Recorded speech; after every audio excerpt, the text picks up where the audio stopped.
Meron tayong chinecheck na high ace mga boss. Ang problem ay humahalo yung langis sa kanyang coolant. Ito yung high ace na GD engine. So ito troubleshoot natin mga bossing. Daming langis. Yung una ko nga yan eh.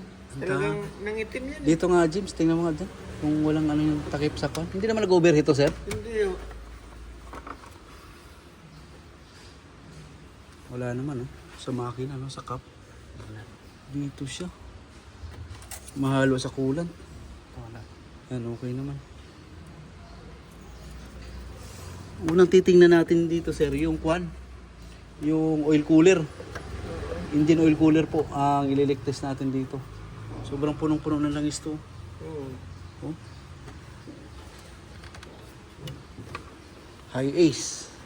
Anong modelo to sir? 19? 2019. Kailan na nagsimula to? Mga ganitong kwan? Puro mga 3 buwan na. Hindi lang kasi gamit. Yan.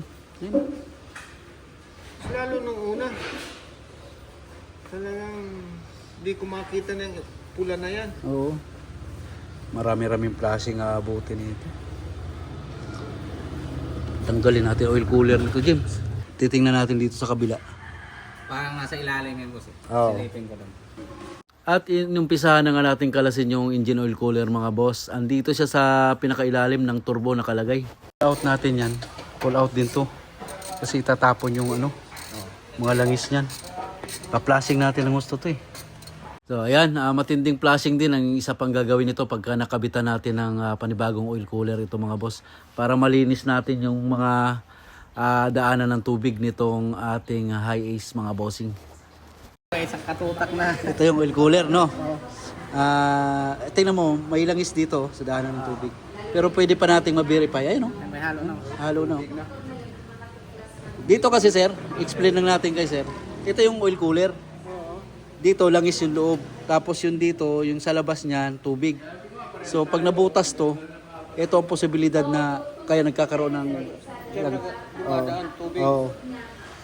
yung kuan mo, langis ang radiator mo. Kasi nare-repair yan eh. Hindi, disposable po yan, sir. Ngayon, gawin mo, yun. Lagyan mo ng tubig tong daanan langis, tas hanginan mo. Tingnan natin kukulo. May kukulo dito. Okay? Ito, lalagyan ko tubig. Yung dalawa? dalawa. Tapos hahanginan natin dito. Tingnan natin kukulo tong kuan. Pag kumulo yan, butas na butas yan. Pero may mabili yan yan. Nagpa-check ng high ace si sir. Mahalo dito sa reserve yung kanyang langis, kanyang radiator. So na-detect natin na may problema yung kanyang oil cooler.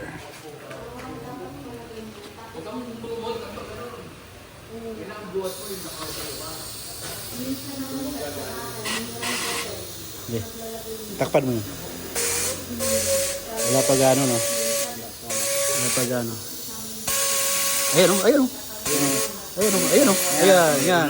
Ayan, sir, Dapat hindi papasok yung ano dyan, sir. Ayun, kumukulo.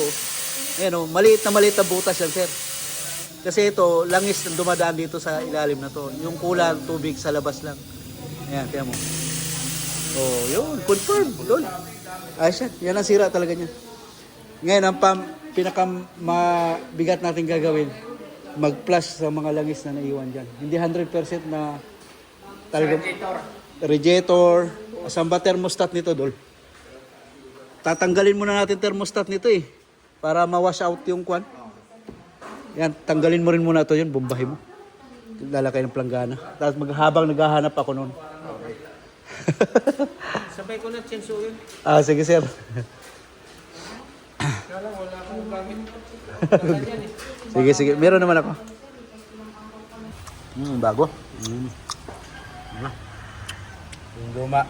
Ito yung bago. Okay. Nakatusok lang pala yan. Tapos. Tapos may clam lang. Okay. May gasket yan dito, Jay, no? Meron. Nakadikit doon. Nandun sa ano?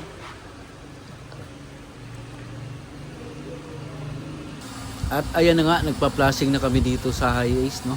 Pinagawa ko, tatanggalin natin yung thermostat. Tapos tatanggalin natin yung upper hose. Ayan, habang pinapaandar natin ay may nakalagay na tubig para talagang ma-flush yung mga langis na natira dyan sa ating makina. Ayan mga boss, ganun gagawin natin. Ayan. Ikutin natin.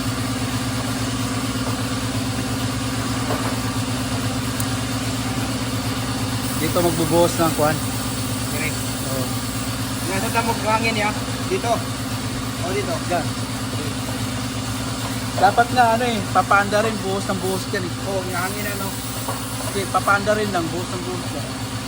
Sige.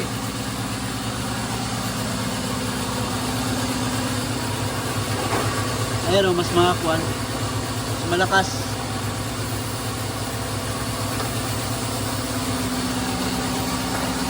Yan, pinaandar na nga namin tong high ace no habang nagpa-flush kami dito sa may upper radiator hose.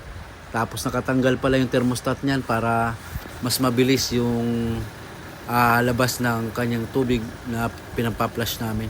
Ganun po yung paraan namin para mas mabilis yung pag-flushing.